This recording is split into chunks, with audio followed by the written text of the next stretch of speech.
Good morning, friends. Welcome to the channel of Black and White Law Media. Today's topic is Common Law Terminology series, where we are going to give you the knowledge of law by making you understand the basic law terminologies in a very sweet and simple way.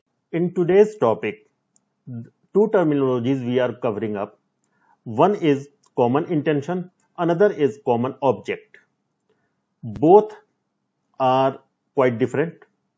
Under Indian Penal Code, Section 34 is applicable on common intention and Section 149 is applicable on common object.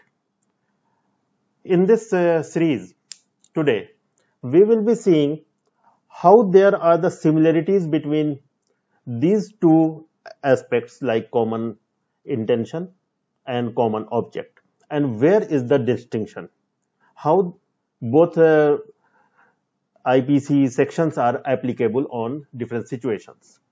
To start with, first topic is common intention.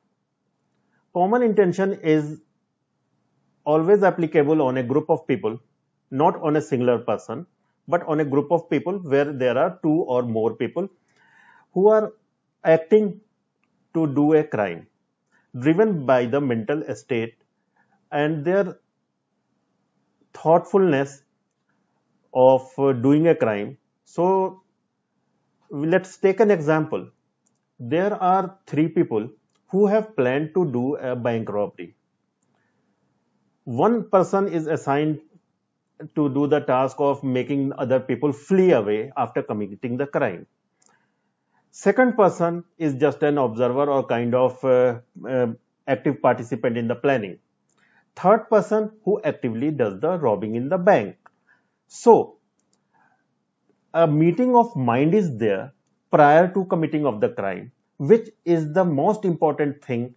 This meeting of mind is to be proved in during prosecution in a trial.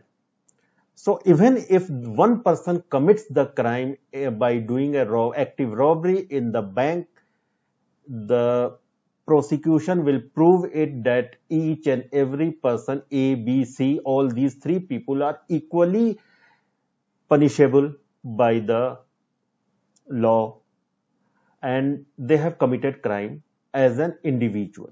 In this case, Section 34 of IPC is applicable. While common intention is being proved in the court under Section 34 IPC, a prosecution is required to prove the common intention, participation of a common mind's pre-arranged plan. Here, take a note of the thing that there are three accused in a case, in a criminal act. Mere surrender by one of the person again in front of police. Suppose there are three people, two people have been arrested and one person has surrendered before the police.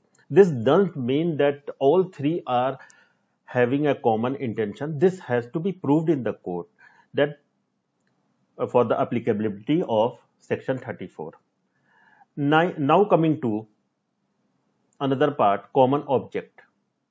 Common object is also an offense committed by a group of people, but here the difference lies is that the prosecution is not required to prove the common intention or meeting of minds prior to committing of the unlawful act. Let's take an example of it.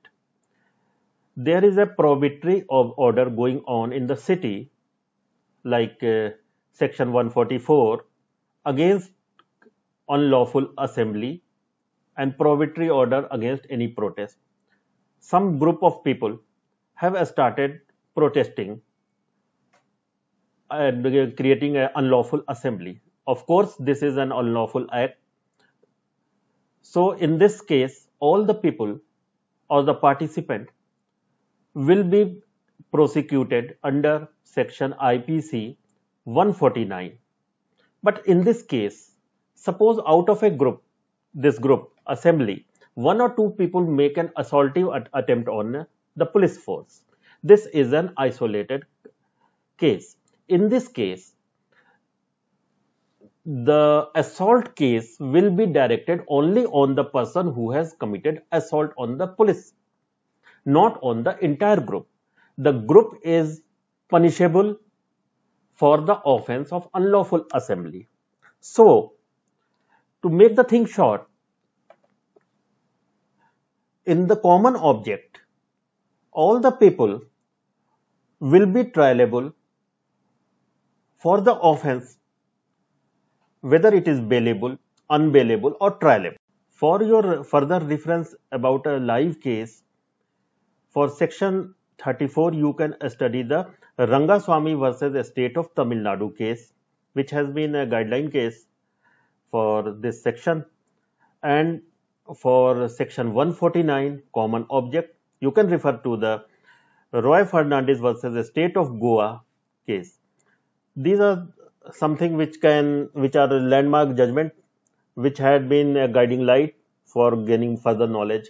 Moreover, I ask you people to read our well-researched articles along with this video on our portal Black and White Law Media.